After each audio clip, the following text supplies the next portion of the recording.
Hey, all right, so we've talked about distance versus time graphs, velocity versus time graphs. The only thing we have left to talk about in motion is acceleration. And so let's talk about that and how they relate to distance and velocity. Some of that may be somewhat obvious, but I want to make sure we cover this very thoroughly.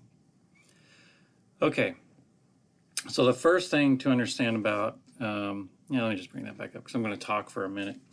The first thing to understand about acceleration is that it can only be a vector. You can either speed up or slow down. Up and down are directions. So because they are directions, acceleration can only be a vector. There is no just scalar quantity to acceleration. So I want to make sure that is completely understood. The other thing to note is that, let's get into this then. I'll draw a graph here. Always do that, always on the wrong layer. All right, draw a quick graph here. Now, if I have a velocity, and my velocity, this is a velocity versus time graph, my velocity is constant. That means my distance versus time graph is going up at a constant rate. And I can do my acceleration over time. And this one's pretty easy. My velocity is constant. There is no change to my velocity. So my acceleration is 0. All right, so there is no acceleration. So we're going to go into a whole bunch of these at the end of this video and let you see how some of these things work out together, because on an IB test you may be asked to figure out what is the velocity of something from an acceleration versus time graph, or what is the distance that something traveled from an acceleration versus time graph. Okay, so let's discuss acceleration. What better thing to use than a race car, right? We're out here in the Circuit of the Americas with a race car doing things. So keep in mind that in this direction, and I do this every time, in this direction, if the car's moving that direction, it's positive. If it's moving in this direction, it's a negative. Okay, so we're going to start out. We're going to have a car that is moving in this direction, and it's going to be accelerating. It's going to have an acceleration that is also in the positive direction. So the velocity's in the positive direction and the acceleration's in the positive direction. And so because let me make different color for acceleration. Because acceleration, and we're going to say it's constant, is in this direction as well, it's going to increase the velocity of that car every time. All right, so that car is now going to have that acceleration added to it, and so it's going to move faster, and then it's going to move faster, and it's just going to keep getting faster and faster because the acceleration is in the same direction. Okay, so let's look at a car going in the other direction. It's got a velocity in the negative direction. So the velocity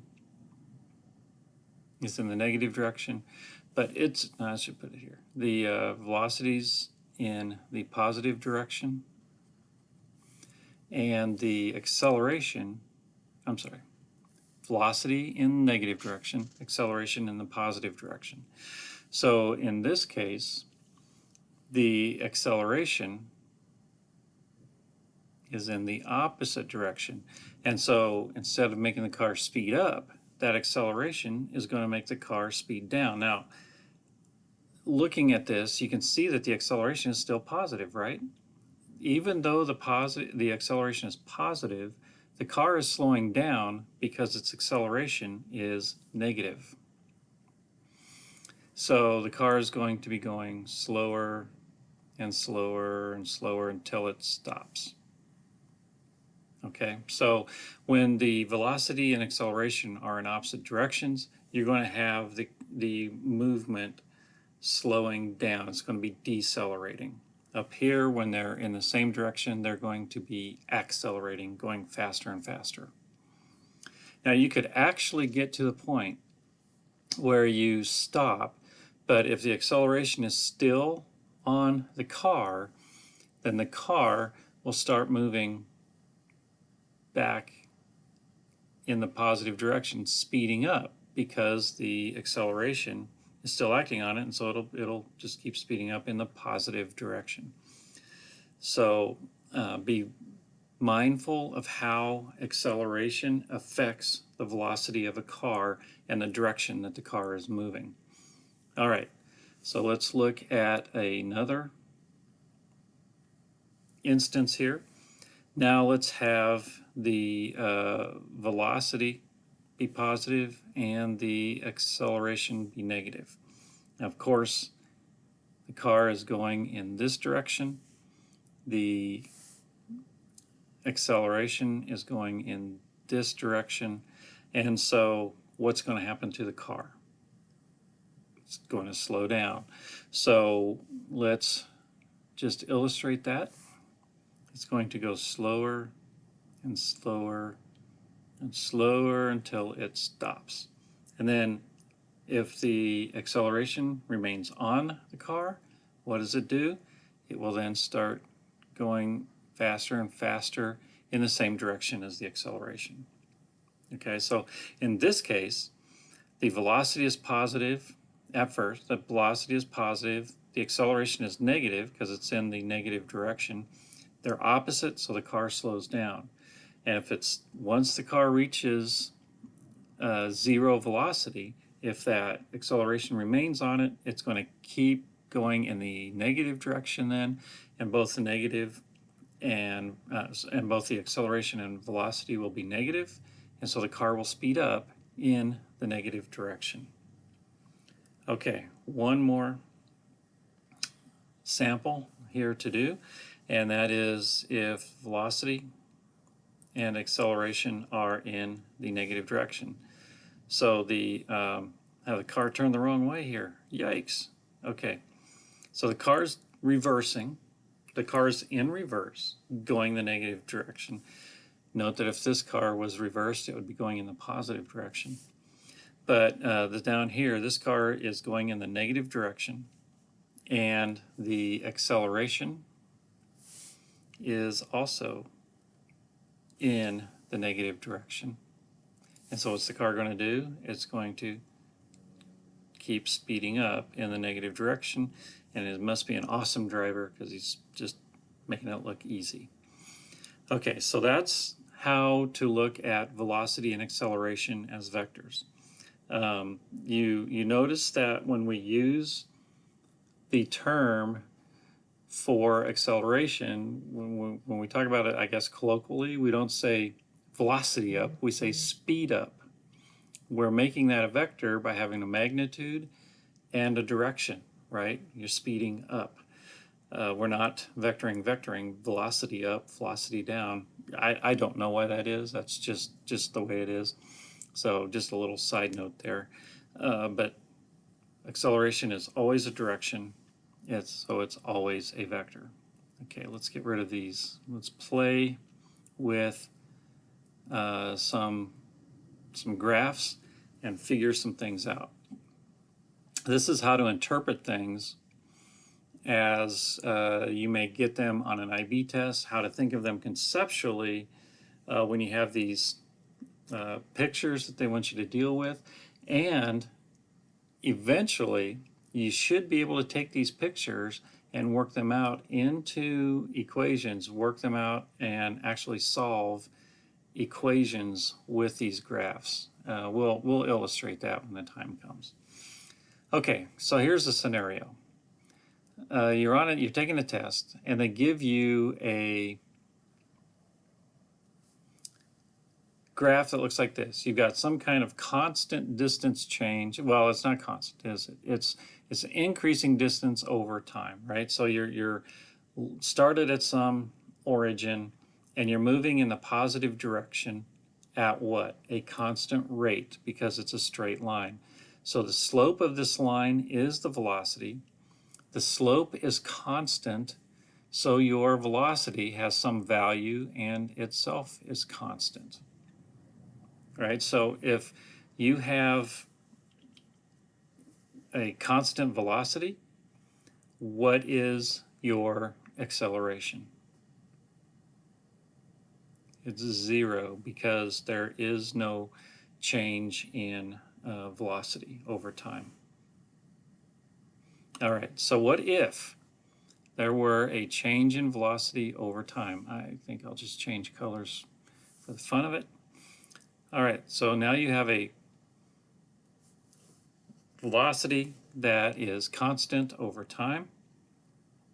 And I'm sorry, that has a slope that's constant over time. What does that constant slope tell you? That is a rate change over time. It's constant, so you have some value of a constant acceleration, and that should be straight flat. All right, and so what does that do for your distance? Well, if your velocity is getting faster and faster, right, your velocity is going up and up and up, your distance versus time graph, you're going to go more distance per second or per time tick as time goes on. So you're going to have a curved, a very steep curve in this direction. Okay, so that's what that's going to look like. Okay, let's look at one more. Let's see if we can figure out what's going on, and I'm just making this up as I go. So we'll see if I can actually pull this off. Okay, so let's say you're accelerating. You're accelerating at a constant rate, and then you are decelerating at a negative rate, at a constant negative rate. What does that mean? Okay, well, as far as your velocity goes, if you started out from zero, you're going to have a constant velocity change in the positive direction for the duration of this. Now, what's going to happen is all of a sudden you got a negative acceleration, so what happens to your velocity? Now you have a, let's see if this is right, you've got a negative slope on your velocity that's constant. All right, so here's what happens. This is, again, let's think of this in terms of a car. You got a car that is accelerating. Oh, I've got to come up, I'm coming up to a red light, so now you put on the brakes and you have a constant acceleration until you stop. Okay, or you're a bank robber, you're accelerating away from the bank, you see cops ahead of you in a roadblock, so you slow down until you stop, and then you reverse, and you keep going in the negative direction in reverse. Cool TV movie, or not TV, cool movie effect. Okay, so in this time, what happens to your distance? Well, you're going more and more distance over time, but then you're slowing down until you stop, right? And then you are going no distance over time, and then you reverse. What does that do? If you're reversing and you're going back, then you're going back the way you came from in another curve. Okay? All right, so that is just a very quick and easy coverage of acceleration and how to think about it. And there will be some problems for you to work out. So, and we'll do a lot of this in school, but I have some for you set up to work right after watching this video. so that you get some idea of how to think of this and how it all works out. And we'll put this all together in the classroom. So I'll see you then.